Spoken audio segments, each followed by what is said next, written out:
Bonjour et bienvenue dans l'entreprise Célérifère à Montaigu. Faire une mobilité fun, responsable et française, tel est l'objectif de cette jeune entreprise. Comment ? En proposant des solutions de transport écologiques de manière à réduire son impact carbone. 50 à 70% des trajets de moins de 5 km se font en voiture. C'est précisément pour changer ses habitudes de déplacement solidement ancrées que cette société a vu le jour. Aujourd'hui, 3 salariés travaillent ici dans un atelier de 250 m². Pour en savoir plus, je rejoins tout de suite Karim Tarzaim, son dirigeant.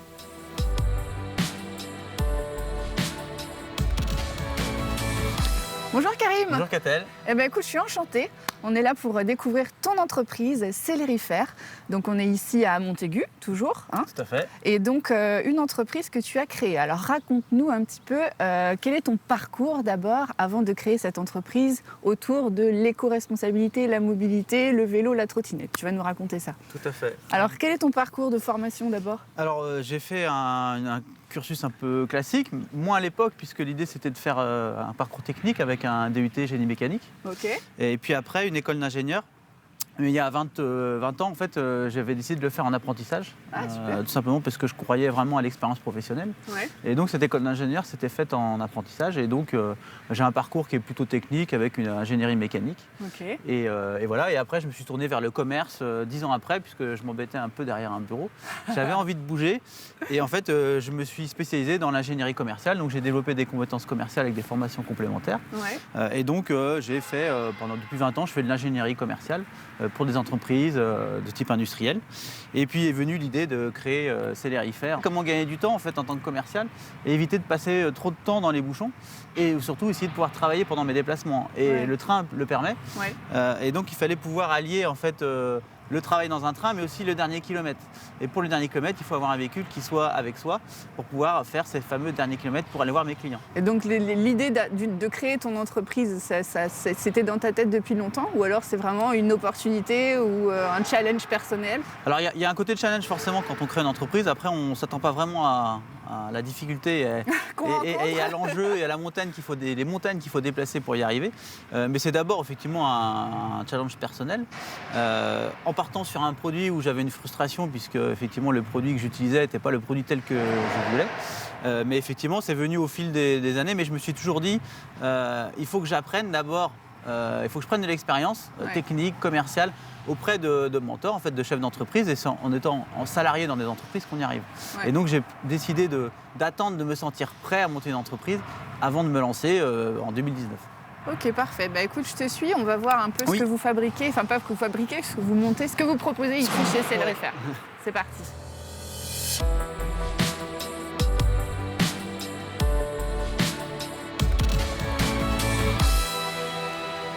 Ok, donc ça y est, on se trouve dans l'atelier avec des gens qui travaillent là. Alors explique-nous quelle est la palette de ce que tu proposes aujourd'hui chez Célérifère. Alors le constat qui a été fait chez Célérifère, c'est qu'il ne fallait pas seulement proposer des produits, il fallait aussi proposer de l'accompagnement, notamment du diagnostic. Donc dans Célérifère, on a une activité qui est plus du service. On fait de la fresque de la mobilité, on fait en fait du conseil aux entreprises, justement par rapport à comment passer à une mobilité décarbonée. Et après, quand on a fait ce diagnostic, en fait, on a le panel de produits qui vont avec, des panels de produits qui sont à vocation éco-responsable, notamment la mobilité douce, puisque c'est un des secteurs.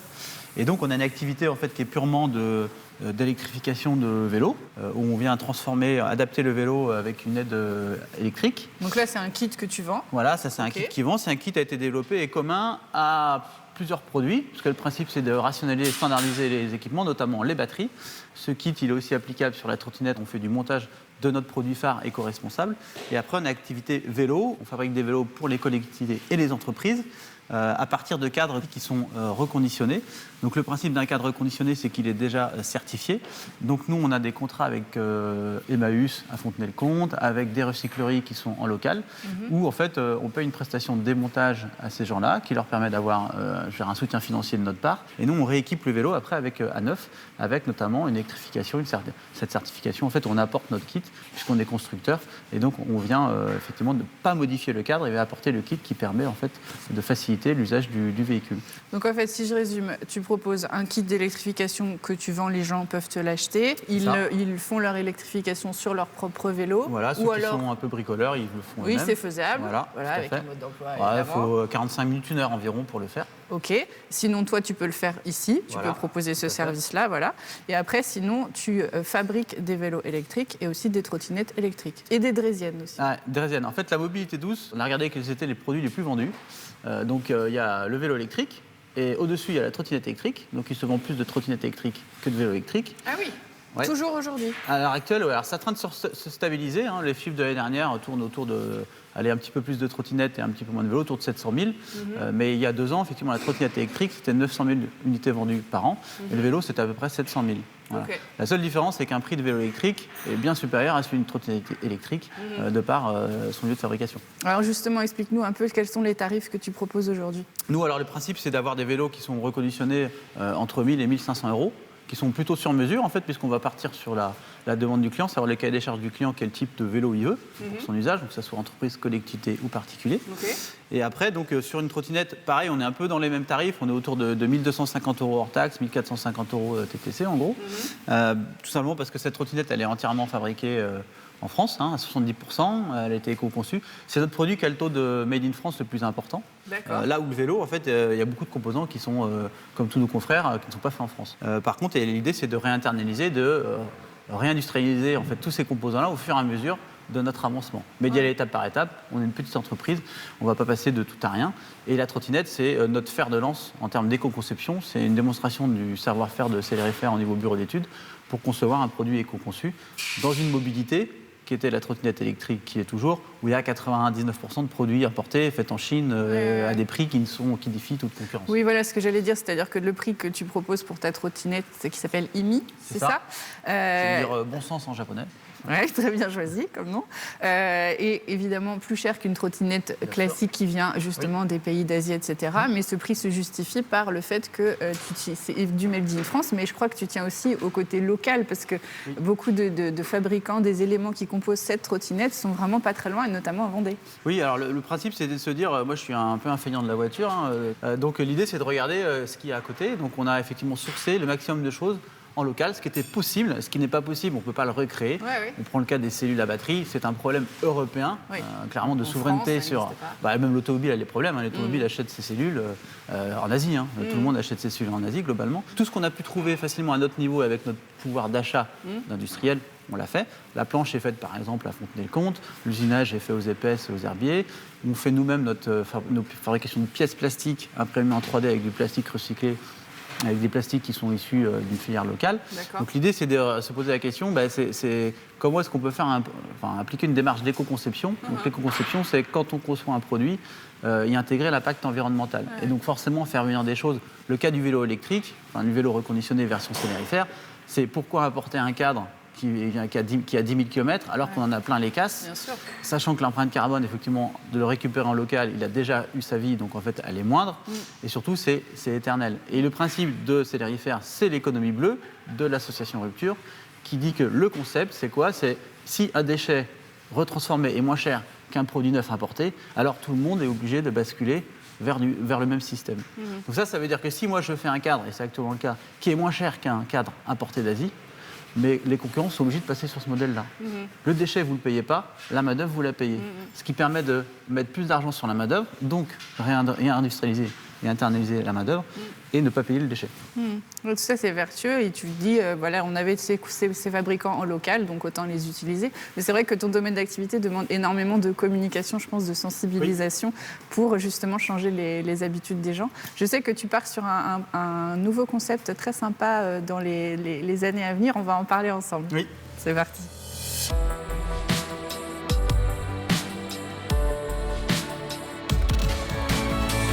Alors du coup, Karim, ton entreprise, elle est quand même assez jeune, on peut le dire. 2019, c'est assez récent, d'autant plus qu'il y a eu le Covid et tout ça.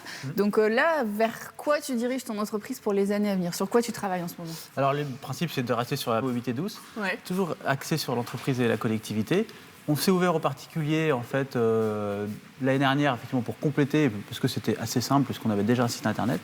Mais dans l'idée, là, c'est de remettre les gens sur de la mobilité douce, puisque ça fait partie des actions classique d'une analyse RSE d'une entreprise, notamment avec les déclarations extra-financières qui vont être obligatoires pour les entreprises plus de 250 salariés d'ici 2-3 ans. Il va falloir prouver qu'on fait bien des actions et non pas que de la communication.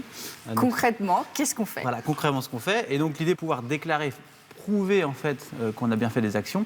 On souhaite mettre en place un système où on va pouvoir louer le kit à des salariés d'une entreprise. Le kit d'électrification. Le kit d'électrification du vélo. On prend le vélo du salarié, comme ça évite d'en acheter un autre. On électrifie son vélo. Là, il y a un système de location, on va dire 1 € par jour, 30 € le kit par mois.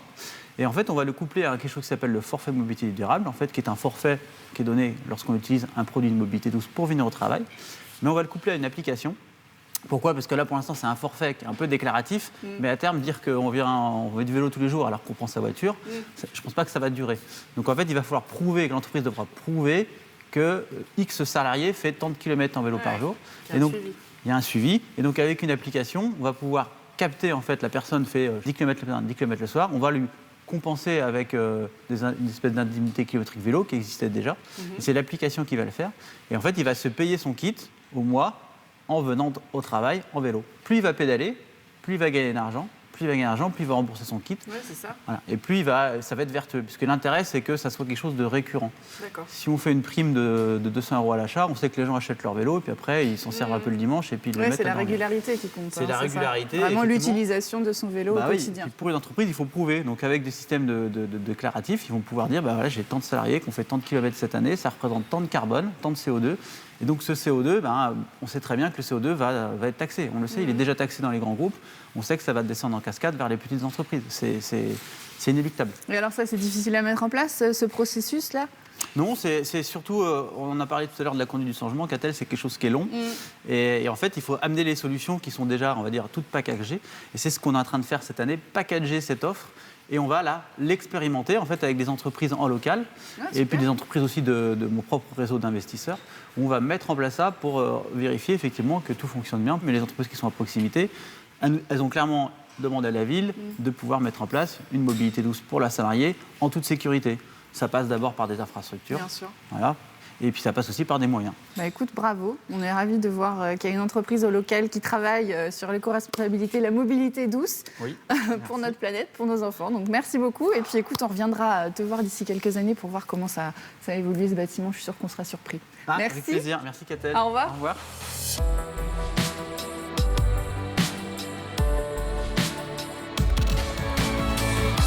Changer nos habitudes de déplacement, réfléchir à notre impact carbone, voilà ce à quoi nous encourage Célérifère. Je vous encourage, moi, à aller sur leur site internet où vous pourrez recevoir un guide mobilité qui fait vraiment réfléchir sur nos habitudes de transport. Merci beaucoup et à la semaine prochaine pour un prochain Mageco.